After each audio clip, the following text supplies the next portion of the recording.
एक बार फिर से आप सभी दोस्तों का, सभी मित्रों का, मेरे भाभी जितने भी कंप्यूटर भाई बहन हैं, सब लोगों का आपके अपने प्लेटफॉर्म ज्ञान एकेडमी प्रयागराज में मैं आत्मा सिंह तहे दिल से हार्दिक स्वागत एवं अभिनंदन करता हूं। मेरे दोस्तों, मैं समझ रहा हूं कि हाँ, आप लोगों को समस्या हो रही है कि आत्मा सर ने बोला कि अब लाइव स्ट्रीम होगी, अभी तक नहीं हो पाया। तो बाबू, आपसे करवर्थ मेरी प्रार्थना है, कुछ अभी इशू हैं, जैसे कुछ चीज़ें हैं, कुछ डिवाइसें हैं जो कि इलाहाबाद में एलिजिबल नहीं हो पा रही हैं, तो मैं उसको ऑनलाइन बुक किया हूं, तो जल्द से जल्द आ जाएंगे। उसमें कुछ चीज़ें हैं जो कि टाइम ड्यूरेशन लेकर के 3-4 दिन में आ जाएंगे। जैसे आ जाएंगे वैसे मैं आपके साथ बिल्कुल लाइव स्ट्रीम के साथ रूबरू हो जाऊंगा, कोई समस्या नहीं आएगी। ठीक है, बस आप थोड़ा सा और अपना योगदान जैसे देते आ रहे हैं, देते आइएगा, हाथ जोड़ करके निवेदन है। और मैं आपके लिए वो सब कुछ करूंगा जिससे आपको सफलता मिलेगी, क्योंकि मेरे लक्ष्य बैच का यही उद्देश्य है। और उद्देश्य को साकार करेंगे हम आप मिल करके। माँ बाप को वो हर्ष प्रदान करना है, वो खुशी प्रदान करनी है जिसके लिए वो इंतजार कर रहे हैं। घर में वो मेहनत करते हैं और हमें आपको बाहर भेज करके कि बेटा तुम पढ़ाई करो, हमें जो भी कष्ट होगा हम झेल लेंगे, तो उनको भी हमें उस सुख का दिन देना है जिसके लिए हमें मेहनत करनी पड़ेगी। और वह मेहनत चाहे जितना करना पड़े, ना आप हटेंगे पीछे ना मैं। प्रॉमिस करिएगा, अगर जिसको मेरी बात अच्छी लगे वो कमेंट में जरूर थम्स अप करेगा और लिखेगा अपने माता पिता के लिए एक बार जरूर कि नहीं, हम अपने माँ बाप के सपने को साकार करके दिखाएंगे। ओके, चलिए बिना टाइम गवाए हुए मेरे जो नए व्यूअर्स हैं और जो पुराने व्यूअर्स हैं, सबसे मेरा निवेदन है, सब लोग ज़्यादा से ज़्यादा शेयर कर दें और जो नए व्यूअर्स हैं वो चैनल को सब्सक्राइब कर लें, बेल आइकन जरूर प्रेस कर लेंगे, ताकि कोई भी मेरे द्वारा लेटेस्ट इंफॉर्मेशन दी जाती है तो आराम से आप तक तुरंत पहुंच पाए। ओके, चलिए लेट्स गो, स्टार्ट करते हैं बिना समय गंवाए हुए। सबसे पहला प्रश्न आपके सामने ये यहां पर खुला है जो कि समास से संबंधित है। पूछा क्या गया दोस्त, ध्यान से देखना सभी लोग। पूछा गया इसके अंदर कि द्वंद्व समास में किसका प्रयोग किया जाता है। प्रश्न क्या है, द्वंद्व समास में किसका प्रयोग किया जाता है। तो आप जानते हैं कि द्वंद्व समास एक ऐसा समास होता है जिसके बीच में हाइफन लगा होता है। ज्यादातर को देखते हैं आप कि पूर्ण विराम होता है, जी नहीं होता। संयोजक चिन्ह होता है, जी बिल्कुल सही कह रहे हैं। कारक पद होता है, अवतरण होता है, तो ये संयोजक पद होता है। संयोजक जैसे माता पिता, माता पिता, माता चा पिता, है ना, माता और पिता, है ना। इसी तरह से दिन और रात, दिन रात, है ना। यहां पर ये हाइफन लगेगा क्योंकि दोनों की इंपॉर्टेंसी है, इसमें दोनों पदों की प्रधानता होती है, या कह सकते हैं दोनों अपने अपने जगह पर महत्वपूर्ण होते हैं, मतलब कोई विशेष पद नहीं होता इसमें। ठीक है, तो ये क्या हो जाएगा, माता पिता, दिन रात, ये सब क्या होते हैं, द्वंद्व समास के उदाहरण होते हैं। Option number A is the right answer. ठीक है, चलिए ऑप्शन सेकंड में चलते हैं। महौषध शब्द का संधि विच्छेद कीजिएगा। और महौषध शब्द का संधि विच्छेद क्या होता है, बड़ा सिंपल सी बात है भाई। इसमें आप लिखेंगे महाधन औषध। ठीक है ना भाई, औषध, औषध, महाधन औषध। इसका बड़ा निकाल लो आप बाहर और इसका औ निकाल लो बाहर।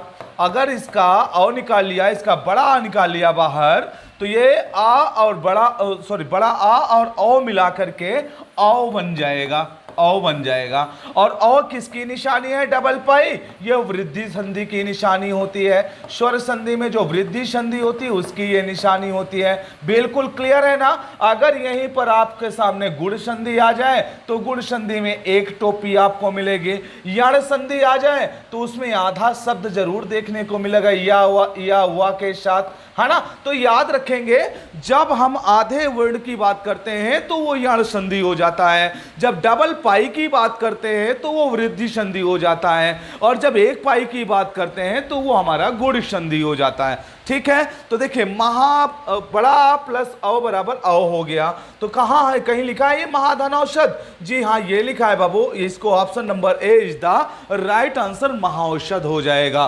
ओके, चलिएगा क्वेश्चन नंबर नेक्स्ट की तरफ चलेंगे हम।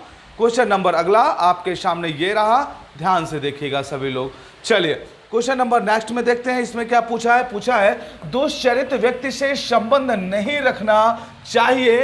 इस वाक्य में प्रयुक्त दुष्चरित्र शब्द व्याकरण की दृष्टि से किस संवर्ग में है।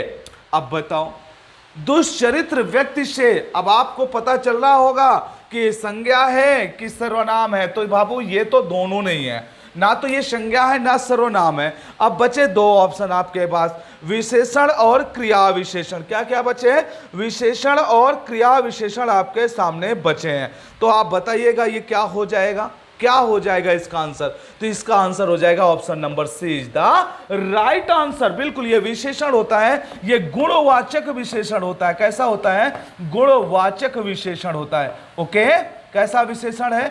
गुणवाचक विशेषण है। ध्यान रखिएगा, option number C is the right answer. ठीक है, क्वेश्चन नंबर 4 में चलते हैं, देखेंगे इसको क्या बोला है। किसी के दुख से दुखी होकर उस पर की गई दया क्या कहलाती है? अब जैसे मान लीजिए, चाहे मैं हूं, चाहे आप हो, चाहे कोई अन्य हो, अगर कोई किसी के दुख से अपने आप को दुखी महसूस करे और उसको ढाढ़स बंधाता है तो उसे क्या कहा जाता है? जैसे सपोज करिए कि आप, ईश्वर ना करे ऐसा कभी किसी के साथ हो, कभी मैं तो कहता हूं ईश्वर ऐसा करे कि किसी को दुख के दिन देखने ना पड़े, लेकिन होता है जो यूनिवर्सल है वो होके रहेगा। तो होता क्या है, किसी कोई बगल के आदमी की डेथ हो गई, आपके उसके बड़े अच्छे रिलेशनशिप थे आपके घर के, है ना, तो जितना उनके घर के लोगों को दुख होता है, दुख आपको भी होता है, लेकिन आप ढाढ़स बंधाते हैं तो यहां पर क्या हो जाएगा? आपको अनुराग होगा, प्रेम आएगा उनसे, अभिनंदन करेंगे उनका, अनुकंपा करेंगे, अनुग्रह करेंगे। तो बाबू किसी के दुख से दुखी होकर उस पर की गई जो दया होती है उसको क्या बोलते हैं? उसको अनुकंपा कहते हैं। जैसे कि आप लोगों ने देखा होगा कई बार, जैसे किसी क्षेत्र में बाढ़ आ गया या चक्रवात आ गया या तूफान आ गया या बर्फ की स्लाइडिंग हो गई, बर्फ पिघल गई वहां से, या कहीं से पर्वत से चट्टानें टूटकर गिर गई, तो आप क्या बोलते हैं? एक ही शब्द बोलते हैं वहां पर, क्या? बड़ी वहां पर त्रासदी हो गई। प्रधानमंत्री जी या मुख्यमंत्री जी वहां के आकर तुरंत बोलेंगे ऐसा है, हमें बड़ा दुख है इस बात के लिए कि वहां पर ये घटना घटी, ये दैवी घटना है और हमें सबसे सहानुभूति है और हम इतना पैसा देने के लिए घोषणा करते हैं। तो जो ये घोषणा है, इतने पैसे दिए जाएंगे, जो पैसा है ना वो अनुकंपा राशि होती है। कैसी राशि होती है? अनुकंपा राशि होती है, दया राशि होती है। याद रखिएगा, इसको क्या बोलते हैं? अनुकंपा बोलते हैं। ठीक है, आगे बढ़ेंगे, क्वेश्चन नंबर नेक्स्ट पे चलेंगे। देखो, सलभ चंचल मेरे प्राण, क्या दिया है? सलभ चंचल मेरे प्राण, इसमें सलभ क्या है? तो आप बताइएगा इसमें सलभ क्या है? साधारण धर्म है, वाचक शब्द है, उपमेय है, उपमान है। अब बताओ क्वेश्चन नंबर 6 का आंसर क्या हो जाएगा? सभी लोग कमेंट करके जवाब दीजिएगा भाई, सभी लोग कमेंट करके जवाब दीजिएगा। साधारण धर्म है, वाचक शब्द है, उपमेय है या उपमान है? तो इसमें क्या हो जाएगा? ये उपमान है। सलभ क्या है? उपमान है। प्राणों के साथ इसका, उपमेय के साथ उपमान का तुलना किया गया है। तो याद रखिएगा, जो सलभ है वो उपमान है और प्राण क्या है? प्राण की चंचलता क्या है? उपमेय है। ठीक है, आगे चढ़ेंगे क्वेश्चन नंबर नेक्स्ट पे। आगे देखो, कौन सा शब्द घोड़ा का पर्यायवाची नहीं है? अब आपको बताना है घोड़ा का पर्यायवाची कौन सा नहीं होता। तो देखो, बाजी भी होता है, तुरंग भी होता है भी होता है, लेकिन शार्दुल नहीं होता मेरे दोस्त। शार्दुल पता है किसका होता है? ये शार्दुल होता है सिंह का। किसका होता है? शार्दुल होता है सिंह का पर्यायवाची, ना कि ये होगा घोड़ा का। ओके, चलिएगा क्वेश्चन नंबर नेक्स्ट की तरफ चलेंगे। अब क्वेश्चन नंबर अगला, कौन सा शब्द घोड़ा का पर्यायवाची नहीं? ये तो मैंने अभी अभी आपको करवा दिया है ना। इसको देखिएगा, शुद्ध वाक्य को पहचानिए, शुद्ध वाक्य को पहचानिए। कहा शुद्ध वाक्य को पहचानिए। वकील ने कागजातों की जांच की, कृपया आप ही यह बताने की अनुग्रह करें, मतलब कृपा करें, कृपया आप ही बताने का कष्ट करें, है ना। मैंने 1 वर्ष तक उनकी प्रतीक्षा की, मैंने 1 वर्ष उनकी प्रतीक्षा की। ठीक है, प्रधानाध्यापक लड़के चुनेंगे, प्रधानाध्यापक जी लड़कों को चुनेंगे, लड़के नहीं चुनेंगे। ठीक है, हो जाएगा option number A is the right answer. वकील ने कागजातों की जांच की, यह बिल्कुल शुद्ध शब्द आपका होगा, बिल्कुल शुद्ध वाक्य होगा आपका। ठीक है, चलेगा क्वेश्चन नंबर नेक्स्ट में। एक और, हाँ बढ़िया क्वेश्चन है, क्या गजब क्वेश्चन है भाई। क्या पूछा? कहता है एक और अजगर ही लखी, एक और मृग राय, बिकल बटोही बीच की परियों मूर्छा खाए। देखो एक और अजगर है, एक और अजगर है, वही हाल है जैसे कहते हैं ना एक कहावत, आके कुआं पीछे खाई, है ना, आगे कुआं पीछे खाई। अब आप कहां जाएं बताइएगा। तो बताइए यहां पर एक और अजगर ही, एक तरफ अजगर है, एक तरफ मृगराज, एक तरफ है सिंह शेर, है ना। बिकल बटोही बीच में, और जो हम हैं वो बीच में है ना। परियों मूर्छा खाए, मतलब किस कारण आप मूर्छित हो गए बताइए, क्या कारण हो सकता है बताओ। वीर रस का उदाहरण है, भयानक रस का उदाहरण है, रौद्र रस है, वात्सल रस है। किस कारण आप मूर्छा खा के गिर गए? तो मेरे दोस्त याद रखना, आपको भय हुआ, आप डर गए, जिस वजह से आप गिर गए। ठीक है, आगे देखेंगे क्वेश्चन नंबर नेक्स्ट में। ईक्य का शुद्ध रूप निम्न में से कौन सा है? किसका? ईक्य का शुद्ध रूप निम्न में से कौन सा है? एका, ऐक्य, एकया, ऐक्य। तो देखिएगा ईक्य क्या शुद्ध रूप क्या हो जाता है? एक प्लस ऐक्य, ऐक्य हो जाएगा। ये option number B is the right answer. ठीक है, चलो यहां दिया गया खाली स्थान, ठीक है, से संज्ञा सर्वनाम शब्द की विशेषता प्रकट होती है। अब बताओ, संज्ञा विशेष दोनों लगभग एक ही तरह, विशेषण या विशेषता। अब आपको बताना है संज्ञा और सर्वनाम शब्द की विशेषता कौन बताता है। क्वेश्चन नंबर 11 का आंसर क्या हो जाएगा बताओ, सभी लोग कमेंट करके बताओ, सभी लोग कमेंट करके बताइएगा, जवाब दीजिएगा मुझे, सब लोग जवाब दीजिए भाई, सभी लोग जवाब दीजिए, क्या होगा इसका जवाब क्वेश्चन नंबर 11 का? तो इसका हो जाएगा विशेषण। जो विशेषण होता है वो किसकी विशेषता बताता है? अरे बाबू वो सर्वनाम की विशेषता बताएगा, वो संज्ञा की विशेषता बताता है, वही तो विशेषण होता है कि नहीं। चलिए क्वेश्चन नंबर नेक्स्ट में चलते हैं। क्वेश्चन नंबर अगला, किसी पर विजय प्राप्त करने की इच्छा रखने वाला, किसी पर विजय प्राप्त करने की इच्छा रखने वाला वाक्यांश के लिए एक शब्द बताना है। क्या बताना है? अब देखिए ये चाहे यूपीपी वाले हों, चाहे यूपीएसआई वाले हों, अदरवाइज यूपी ट्रिपल एससी पेट से संबंधित हों, और मैं जो कह रहा हूं उसको ध्यान से सुनना, या वो आरओ से देखिए अनेक शब्दों के लिए एक शब्द उसमें भी पूछा जाता है, सबके लिए सफिशिएंट है। मैं बार बार कह रहा हूं, ध्यान से देख लीजिएगा। तो क्या बोला? किसी पर विजय प्राप्त करने के लिए, करने की इच्छा रखने वाला वाक्यांश के लिए एक शब्द है। क्या? विजेता, जिगीसु, जिज्ञासु। अब मैं आपको बताता हूं, तो इसका आंसर हो जाएगा भाई जिगीसु, मतलब इच्छा रखता है, जिज्ञासा रखता है कि विजय प्राप्त करे, जिगीसु हो जाएगा। विजित मतलब जीत चुका है, विजेता मतलब वो भी जीता हुआ व्यक्ति है, और जिज्ञासु का मतलब जानने की इच्छा रखने वाले को जिज्ञासु कहते हैं। जिगीसु का मतलब होता है किसी पर विजय प्राप्त करने की इच्छा रखने वाले को जिगीसु कहते हैं। क्या बोलेंगे?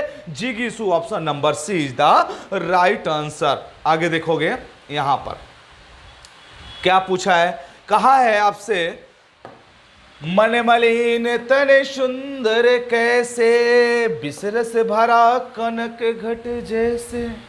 ठीक है ना, ध्यान से देखना, मन मलिन तन सुंदर कैसे, और आगे दिया बिसरस भरा कनक घट जैसे। अब देखिएगा यहां पर मन मलिन तन सुंदर कैसे, बिसरस भरा कनक घट जैसे, इन पंक्तियों में कौन सा अलंकार है? दृष्टांत है, संदेह है, अतिशयोक्ति है, उत्प्रेक्षा है। तो बाबू पहले उत्प्रेक्षा नहीं है ना, तो संदेह है। अब इसमें से देखो अतिशयोक्ति और दृष्टांत में क्या होगा, तो इसमें जो ऑप्शन नंबर ए है, ए इज द राइट आंसर। दृष्टांत दिया गया है, मतलब देखिएगा, मन मलिन तन सुंदर कैसे।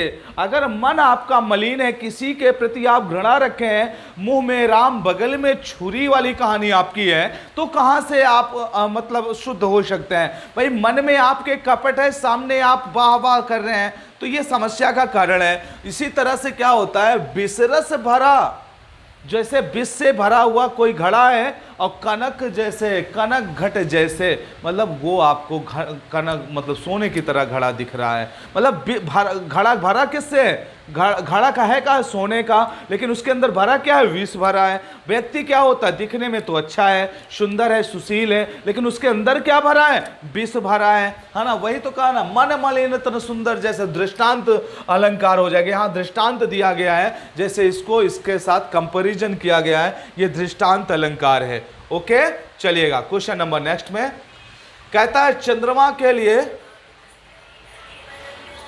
के लिए सही पर्यायवाची शब्द। चंद्रमा के लिए सही पर्यायवाची वाले शब्दों की पंक्ति को चुनिए। अब बताइएगा यहां पर निशाकर, सुधाकर, इंदु। अब सुधाकर थोड़ी ना होगा भाई, निशाकर, सुधाकर, इदु या निशाकर, सुधाकर, इंदु।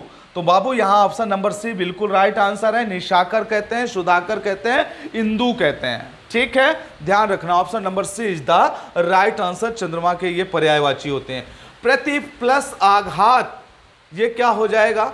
प्रति प्लस आघात का संधि रूप क्या हो जाएगा? तो प्रत्याघात होगा, प्रतियाघात हो जाएगा, प्रतियाघात या प्रति आघात हो जाएगा। तो यहां पर option number A is the right answer. अब देखिए इसमें है क्या? इसमें है छोटी ई प्लस बड़ा आ बराबर क्या हो जाएगा? या हो जाएगा। ठीक है, पहली बात तो ये याद रखिएगा। तो यहां पर क्या हो जाएगा? तो ये हो गया प्र और ती का आधा हो गया, ये ई चली गई या में, तो ये बड़ा या हो गया प्रत्या, और ये घात लिखा ही है, तो ये क्या हो गया? प्रत्याघात हो गया। ठीक है, ध्यान रखिएगा, प्रत्याघात हो गया। ओके, चलिएगा बढ़ते हैं आगे क्वेश्चन नंबर नेक्स्ट में। ये संधि कौन सी हो जाएगी? ये हो जाएगी आपकी यण संधि। ठीक है, अब इसमें बताओ क्या हो जाएगा? इसमें बताओ क्या होगा?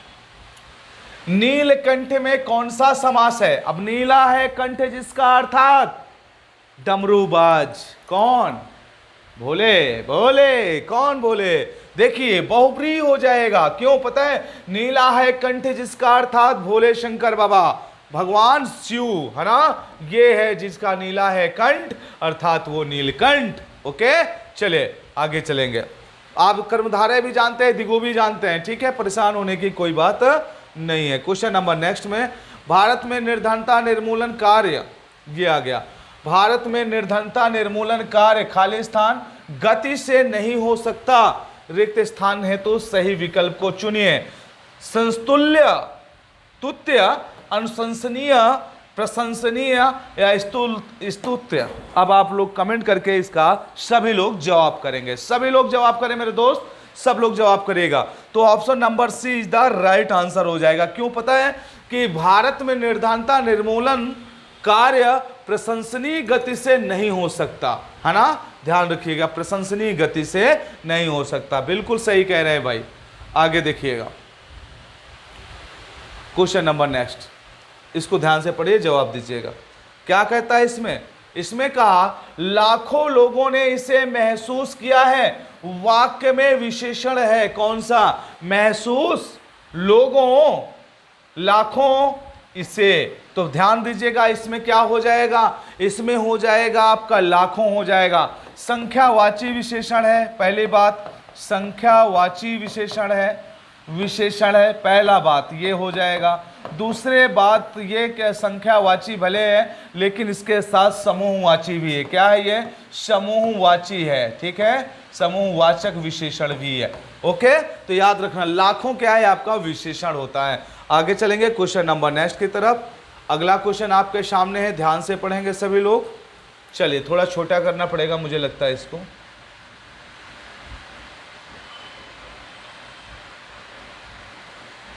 और छोटा कर दें, पूरा दिखना चाहिए ना। हाँ पूरा दिखेगा, ध्यान से देखना, फिर बड़ा कर लेंगे इसको हम, है ना। निम्नलिखित में 6 वाक्यों में प्रथम व अंतिम निश्चित है, शेष को उचित क्रम में व्यवस्थित कीजिएगा। ये निश्चित है और ये वाला निश्चित है। कहाँ गया ये वाला? अब आपको इसको व्यवस्थित करना है, तो व्यवस्थित करिए ना। इसमें सकारात्मक सोच सार्थक ही, सार्थकता है ही जीवन, सकारात्मक सोच ही जीवन की सार्थकता है। ठीक है, ला कर लो पहले, सार्थकता है रा कर लो। अब सार्थकता ही सफलता है और सफलता ही सार्थकता है, ठीक है। या आ जाना चाहिए, या फिर इसके बाद वाह हो जाएगा। कोई है ऑप्शन? या रा ला वा, ला ला ला ला, एक ही है ये ला से, ला रा या वाह हो जाएगा। Option number B is the right answer. Okay, चलेगा। क्वेश्चन नंबर नेक्स्ट की तरफ चलते हैं। देखो क्वेश्चन नंबर अगला आ गया आपके सामने, इसको ध्यान से देखेंगे। अब सभी लोग जवाब देंगे, सभी लोग इसका जवाब करेंगे, ठीक है।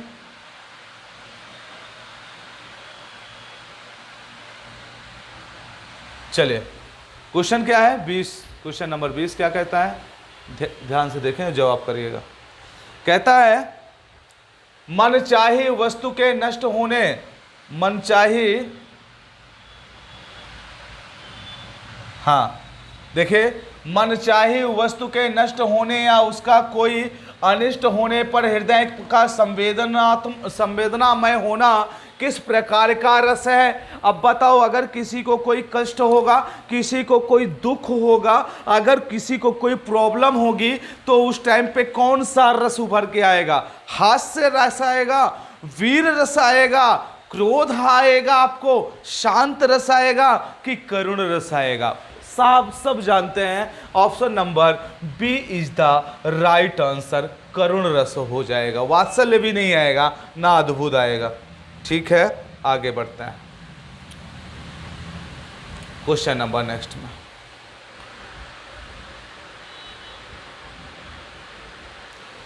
चलिए क्वेश्चन नंबर अगला, हाँ ध्यान से देखिएगा इसको। कहता है राजभाषा उस भाषा को कहते हैं जिस भाषा के द्वारा किसी राज्य के प्रशासनिक कार्यों को संपन्न किया जाता है, किसी देश के विद्यालयों के प्रशासनिक कार्यों को संपन्न किया जाता है, या किसी देश में व्यापार किया जाता है, या किसी देश की जनता द्वारा अपना विचार विनिमय किया जाता है। सब लोग इसका जवाब करेंगे, सभी लोग जवाब करिए भाई, बताओ। तो इसके क्या हो जाएगा? Option number A is the right answer. राजभाषा वह होती है कि किसी राज्य के प्रशासनिक कार्यों को संपन्न किया जाता है, ठीक है। चलिए क्वेश्चन नंबर नेक्स्ट की तरफ चलते हैं। क्वेश्चन नंबर अगला ये रहा आपके सामने, ध्यान पूर्वक इसको पढ़ेंगे और सभी लोग जवाब करेंगे।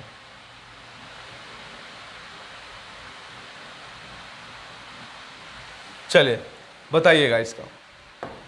स्वरों को मात्राओं तथा अनुस्वार एवं विसर्ग सहित व्यंजन वर्ण की परंपरा को क्या कहते हैं? अब आप बताओ इसको मुझे। स्वरों की मात्राओं तथा अनुस्वार एवं विसर्ग सहित व्यंजन वर्ण की परंपरा को क्या कहते हैं? 12 खड़ी कहते हैं, व्यंजन खड़ी कहते हैं, स्वर लड़ी कहते हैं, स्वर खड़ी कहते हैं। क्वेश्चन नंबर 22 का क्या होगा जवाब? बताइए, बताओ भाई बताओ। व्यंजन खड़ी, स्वर खड़ी, 12 खड़ी, स्वर खड़ी, क्या होगा? लड़ी। तो देखिए इसमें होता है का, छोटा का, बड़ा का, छोटी की, बड़ी की, छोटा कू, बड़ा कू, के, कै, को, कौ, कन, कहा, ये वाला होता है, ठीक है। के, कै, को, कौ, ये क्या होता है?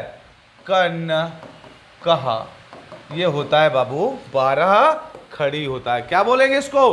12 खड़ी बोलेंगे। स्वरों की मात्राओं, स्वर की मात्रा लगे ना, छोटा की, बड़ा की, छोटी की, बड़ी के मात्राओं तथा अनुस्वार एवं, ये अनुस्वार लगा है, एवं विसर्ग सहित, ये विसर्ग लगा है, सहित व्यंजन वर्ण की परंपरा को क्या कहते हैं? तो बाबू इसको 12 खड़ी कहते हैं। ओके, चलिएगा आगे।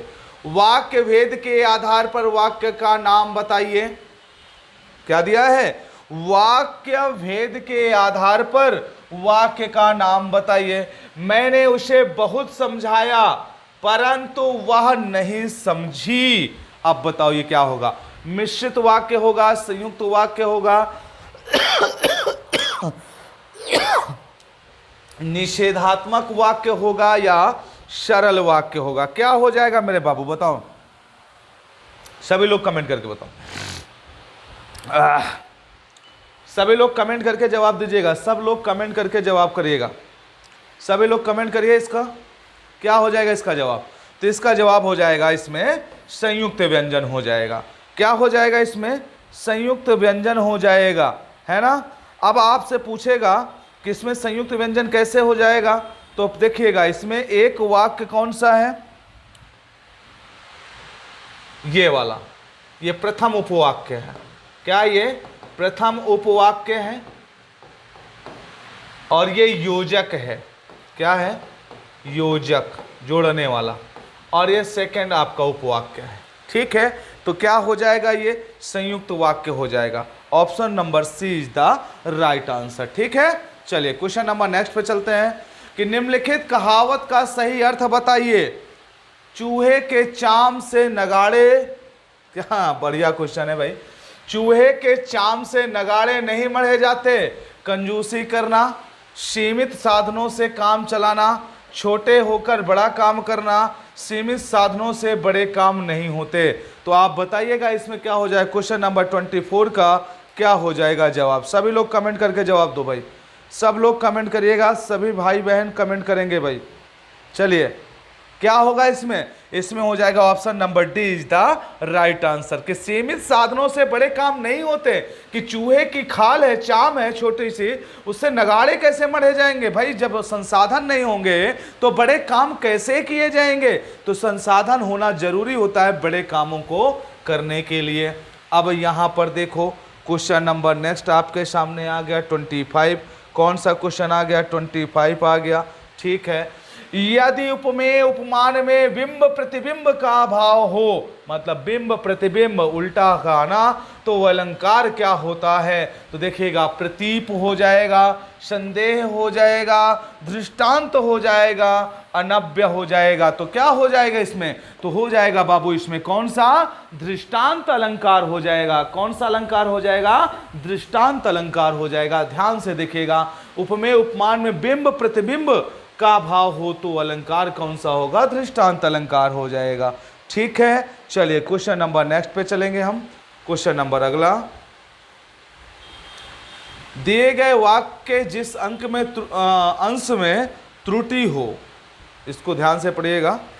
क्या दिया है, दिए गए वाक्य के जिस अंश में त्रुटि हो उसे ए बी सी से इंगित कर उत्तर दीजिए। उत्तर दीजिए जी, है ना। कोई त्रुटि ना होने पर उत्तर दीजिएगा डी, है ना। अब गांधी जी पक्के ईश्वर के भक्त थे, मतलब गांधी जी ईश्वर के भक्त थे नहीं, पक्के ईश्वर के भक्त थे। अब बताओ कोई त्रुटि नहीं है, अब बताइए कौन सा होगा ऑप्शन नंबर 26 का क्या हो जाएगा। सभी लोग अपना अपना जवाब कमेंट में लिखिएगा।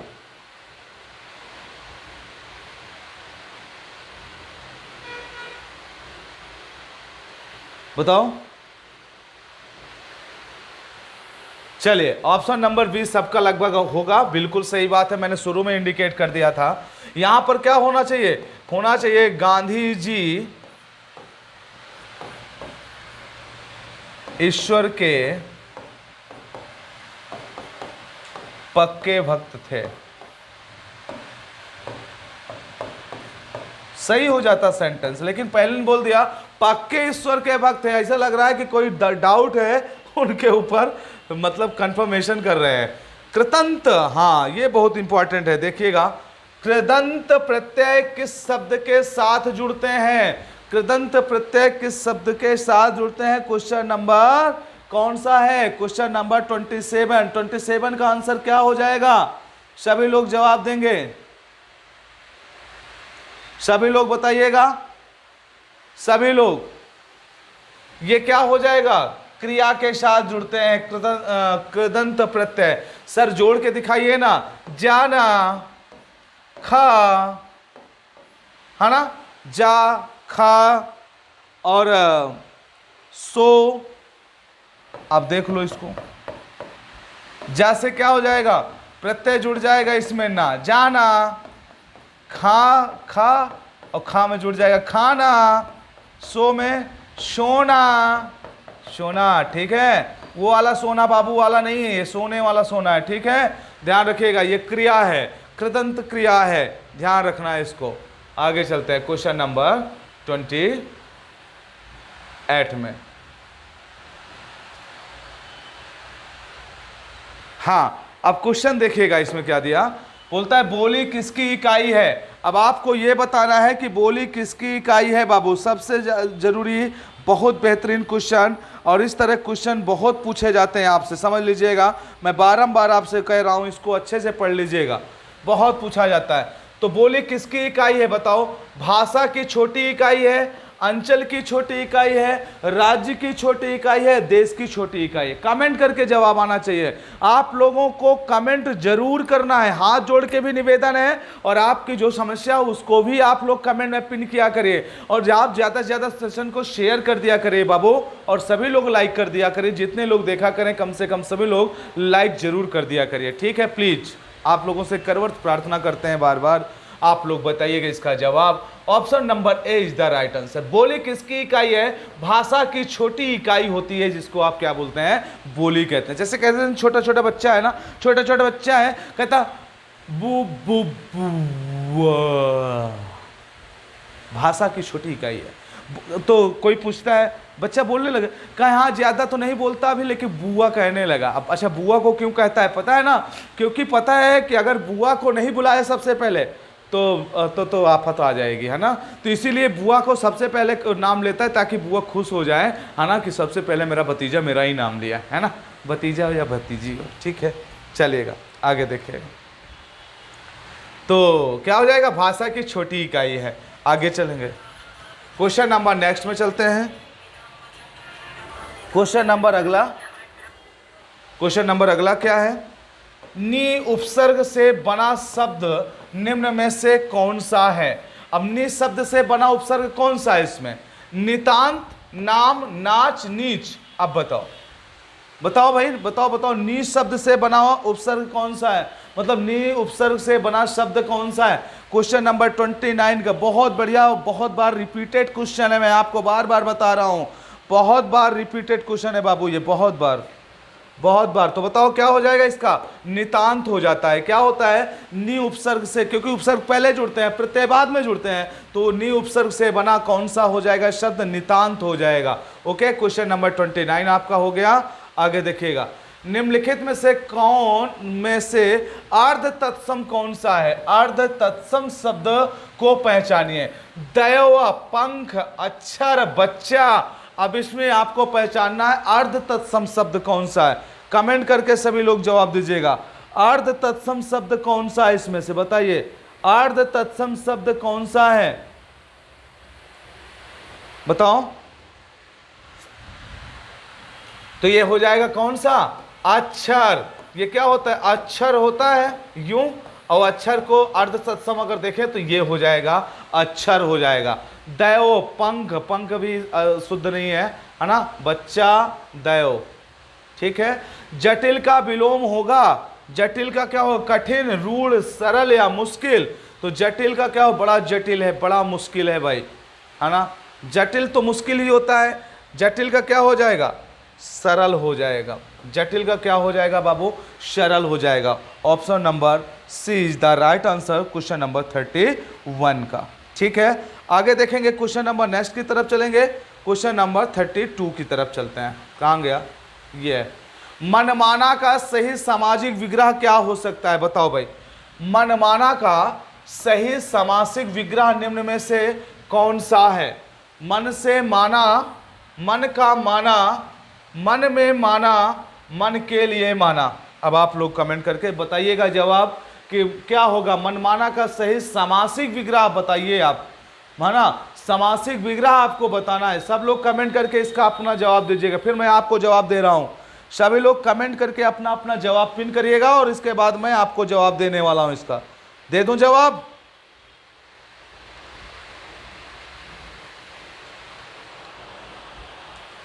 चलिए, आप लोगों का जवाब नहीं आया, मैं दे रहा हूं। मन से माना मतलब मन के अनुसार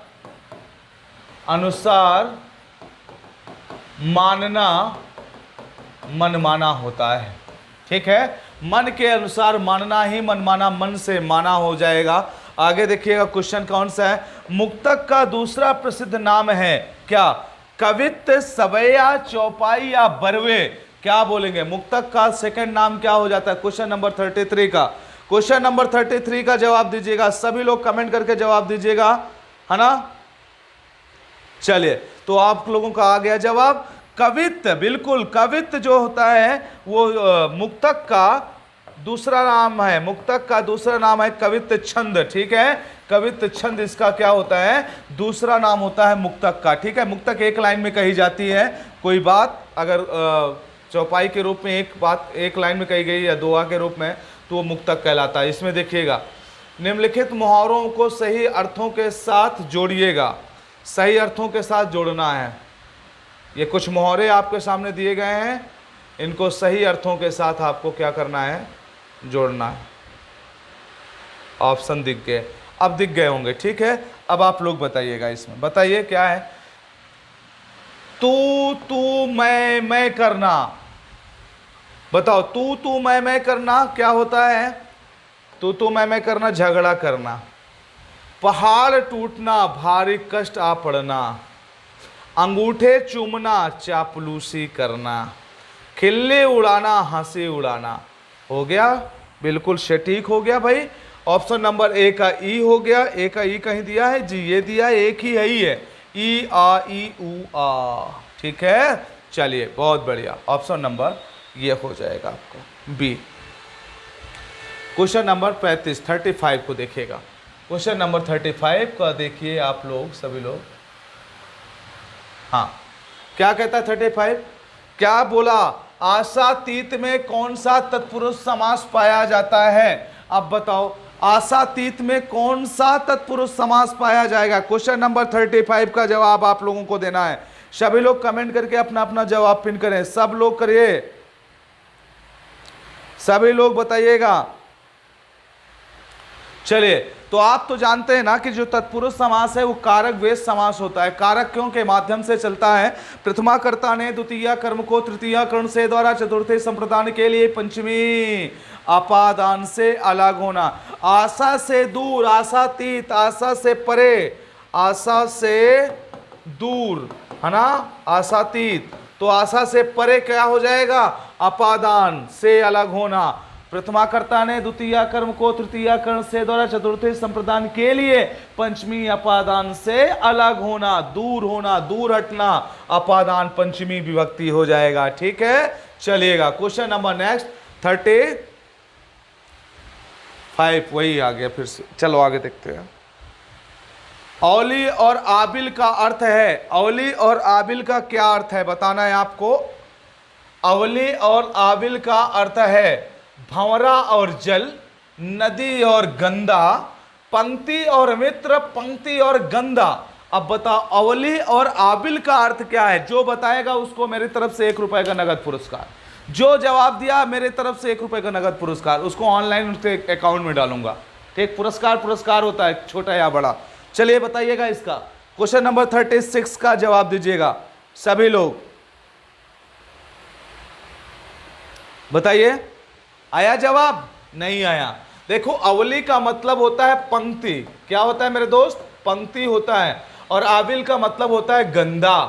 ठीक है, तो याद रखिए कौन सा हो जाएगा, पंक्ति और गंदा। Option number D is the right answer हो जाएगा। ठीक है, सुमुखी छंद में कितने वर्ण होते हैं, सुमुखी छंद में कितने वर्ण होते हैं, तो कमेंट करके जवाब दीजिएगा। सभी लोग कमेंट करके जवाब देंगे। सुमुखी छंद में 23 वर्ण होते हैं। कितने होते हैं, 23 वर्ण होते हैं, जो 11 और 12 के वर्णों में डिवाइड होते हैं। टोटल कितने होते हैं, 23 होते हैं, 11 और 12 में डिवाइडेड होते हैं। ठीक है, सुमुखी छंद में 23 वर्ण पाए जाते हैं। ओके, चलिए क्वेश्चन नंबर 37 के बाद आ जाइए 38 में।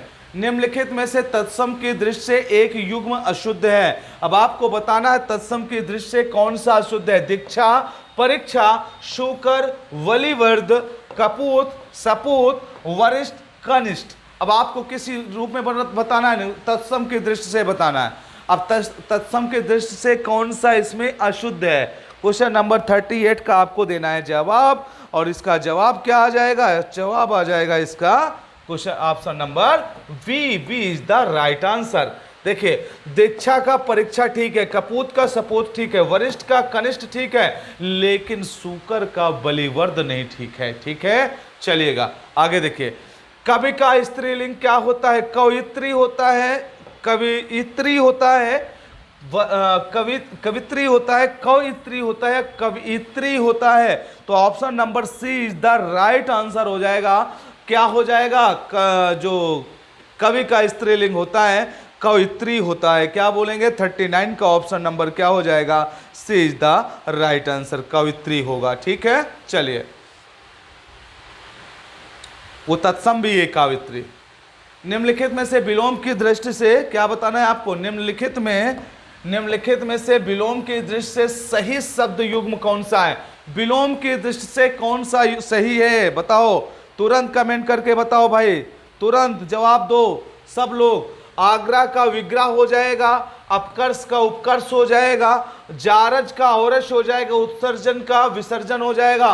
तो विलोम की दृष्टि से सही शब्द युग्म कौन सा है? जारज का औरस हो जाएगा। ये बिल्कुल सही है, ये बिल्कुल अपोजिट है एक दूसरे के। आगे देखिएगा क्वेश्चन नंबर नेक्स्ट की तरफ। वह हमेशा अपने भाई के गीत गाता रहता है। बताओ, कमेंट करो। आप लोग तो अपने जवाब ही नहीं पिन कर रहे हो। करो कमेंट करके भाई, सब लोग कमेंट करके जवाब कर दो अपने। ठीक है, आगे देखो यहाँ पर। अगर अच्छा लगे तो सेशन को लाइक जरूर करिएगा और ज्यादा से ज्यादा शेयर कर दीजिएगा मेरे दोस्त। ठीक है, और अपना कमेंट पिन करिए। वाक्य में अव्यय है, वह हमेशा अपने भाई के गीत गाता रहता है। वाक्य में अव्यय पद कौन सा है? बताइए, गजब का क्वेश्चन है। अगर अव्यय पद कौन सा है इसको आप ढूंढ के बता दिए ना तो माशाअल्लाह क्या कहूँ, जवाब ही नहीं होगा। ठीक है, बताइएगा क्वेश्चन नंबर 41 का क्या हो जाएगा? तो बताइएगा, वह क्या है? ये तो सर्वनाम है सर। अपने क्या है? ये भी सर्वनाम है। गीत क्या है? ये आपका क्या हो जाएगा? कर्म हो जाएगा। हमेशा क्या होता है? ये हो जाएगा आपका अव्यय। क्या हो जाएगा? ये अव्यय हो जाएगा मेरे दोस्त। क्या हो जाएगा? अव्यय हो जाएगा। ठीक है, चलिएगा। इतने ही क्वेश्चन 41 तक रहे। आप सभी लोगों को सेशन कैसा लगा आप लोग जरूर कमेंट करके जवाब दीजिएगा। सभी लोग कमेंट करिएगा मेरे दोस्त, सब लोग कमेंट करिएगा और जवाब दीजिएगा। आप लोगों को सेशन कैसा लगा आपके द्वारा दिए गए कमेंट का इंतजार रहेगा मुझे। आप लोग कमेंट जरूर करिएगा, हाथ जोड़ के निवेदन है। ठीक है, सब लोग कमेंट करिएगा और सभी लोग लाइक जरूर कर दीजिएगा सेशन को प्लीज। बार बार जितने भी R O UP triple SC PET है ना, या इसके अलावा यूपीएसआई यूपीपी की तैयारी करने वाले मेरे भाई बहन जो मित्र हैं, सभी लोगों से यही कहूँगा, मैं आपकी पूरी तैयारी करवाऊँगा, भरपूर तैयारी करवाऊँगा। आप लोग लगे रहिएगा। ओके, चलिए आज के लिए इतना ही। फिर मिलेंगे नेक्स्ट क्लास में। तब तक के लिए आप लोग अच्छे से पढ़ते लिखते रहिएगा। कोई समस्या हो कमेंट करके पिन करिएगा। ओके, चलिए, जय हिंद, जय भारत, बाय बाय।